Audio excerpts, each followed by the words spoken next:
जी, यहाँ पर कल 2 जगह रैली होनी है मुंबई में। अब एक तरफ शिवाजी पार्क, दूसरी तरफ MMRDA ग्राउंड।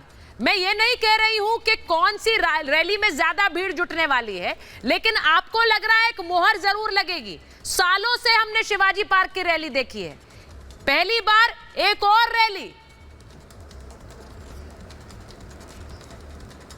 जी, ये बीजेपी की रैली है। धन्यवाद आपको, आपके तमाम दर्शकों को, फेलो पैनलिस्ट जितने भी हैं उन सबको महानवमी की हार्दिक शुभकामनाएं। आपको और आपने तो मुझे नहीं दी थी, पर आपको भी तिवारी जी शुभकामनाएं महानवमी की। माँ दुर्गा आप पर अपना आशीर्वाद बना करके रखे। और अब विषय की बात की जाती है। देखिए, ये जो पूरा मामला है ना जो कल होने वाला है मुंबई के अंदर, वो एक ऐसा मामला है सुचरिता जिसमें असल में शक्ति प्रदर्शन ठाकरे ग्रुप जो है, उनके फैक्शन वाली जो शिवसेना है, उसको करने की आवश्यकता है। क्योंकि एकनाथ शिंदे जी तो ऑब्वियसली अपने आप को प्रूव कर चुके हैं, फ्लोर ऑफ द हाउस में कर चुके हैं, जनता के बीच में कर चुके हैं और शिव सैनिकों के दिलों के अंदर भी कर चुके हैं। इसीलिए तो कल वर्ली जो आदित्य ठाकरे का क्षेत्र है, वहां से 3000 से ज्यादा शिव सैनिक चले गए। किसके साथ? एकनाथ शिंदे जी के साथ। 1 मिनट रुक जाइए मनीष जी, रुकिए ना आप, रुकिए थांबा दादा, शांति शांति शांति, रुकिए रुकिए और आगे सुनिए कहानी। ये जो लड़ाई है ना, ये चल रही है मेरे बाला साहब। और दुख की बात ये है कि आज उद्धव ठाकरे जी को और ठाकरे फैक्शन को बाला साहब ठाकरे जी की याद आई है, परम आदरणीय बाला साहब जी की याद आज आई है।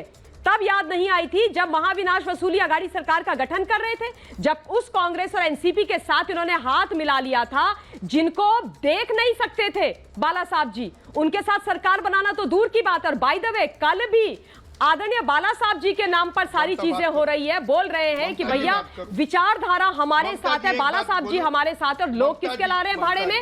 एनसीपी के और कांग्रेस पार्टी के। तो ये देखिए पूरी तरीके से दिखा दे रहा है कि कितनी लचर व्यवस्था हो गई है दूसरे वाले फैक्शन के अंदर, कितनी बुरी स्थिति हो गई है दूसरे वाले फैक्शन के अंदर। तिवारी जी, मैं आपके बीच में नहीं बोली, आप किशोर जी दिखाइएगा, बोलने तो दीजिए। लगातार किशोर जी वो बात कंप्लीट कर लेंगे, उसके बाद आप बोलिए। बहुत बड़ा प्रॉब्लम है ये। किशोर जी, मेरी रिक्वेस्ट है, ब्रिजमोहन जी भी इंतजार कर रहे हैं, वो भी आराम से इंतजार कर रहे हैं। सर 1 मिनट वो बोल लें, उसके बाद आप बोलिए। बोलिए ममता जी, कंप्लीट करिए। एक बात बोलना चाहता हूं। अच्छा चलिए, बोल लीजिए सर, बोल लीजिए। धन्यवाद। सुनना ही नहीं है सच, तो सुनना ही नहीं है किशोर जी ने सुनना ही नहीं है सच, है ना। अब देखिए सबसे जरूरी बात ये, अभी थोड़ी देर पहले बोल रहे थे कि आपने ऐसा क्यों बोला, उसने कैसे ऐसे क्यों बोला। और ये बात हो रही थी कि भैया इनको एससी पर और ईसीआई पर तो भरोसा होगा, इनको किसी पर भरोसा नहीं है। ये असल में अपने से ऊपर कभी एक जमाने में क्या, कुछ महीने पहले तक किसी को मानते ही नहीं थे। अच्छा, मैं एक और चीज कह रही हूँ इस बात को कि अभी जब किशोर जी ने कहा कि भाई भीड़ कहाँ आएगी ये कोई तय नहीं करेगा, भीड़ किसमें है इससे तय नहीं होगा कि कौन सी असली शिवसेना है। अब इसको मैं पहले से सरेंडर मानूं क्या? पहले से सरेंडर मानूं? अवनीश जी, उसके ब्रिजमोहन जी, अवनीश जी और ब्रिजमोहन जी को लीजिए स्क्रीन पे। मैं एक बार आ रही हूँ किशोर जी, आ रही हूँ, प्लीज रिक्वेस्ट कर रही हूँ सर, 1 मिनट। अवनीश जी और ब्रिजमोहन जी को।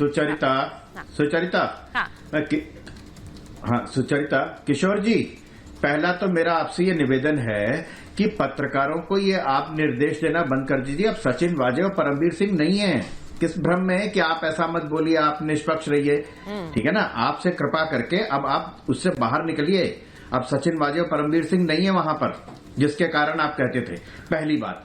दूसरी बात सुचरिता, बड़ी साफ सी बात है कि जो विधायक हैं वो जनता के द्वारा जीत के ही आए हुए हैं। यस। जनता परम श्रद्धेय बाला साहब ठाकरे के उन वचनों को, उन बातों को आज भी उनके कानों में गूंजती, जिसमें उन्होंने क्या कहा था, इस कांग्रेस के पास कांग्रेस के रावण का दहन करना है।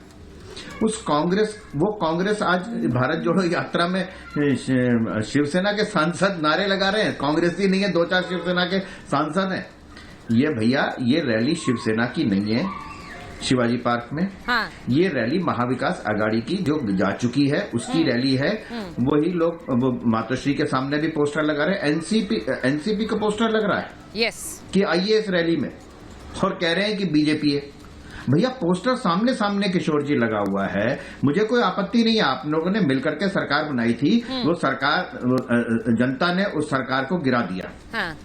जनता के द्वारा चुने हुए विधायकों ने उस सरकार को गिरा दिया।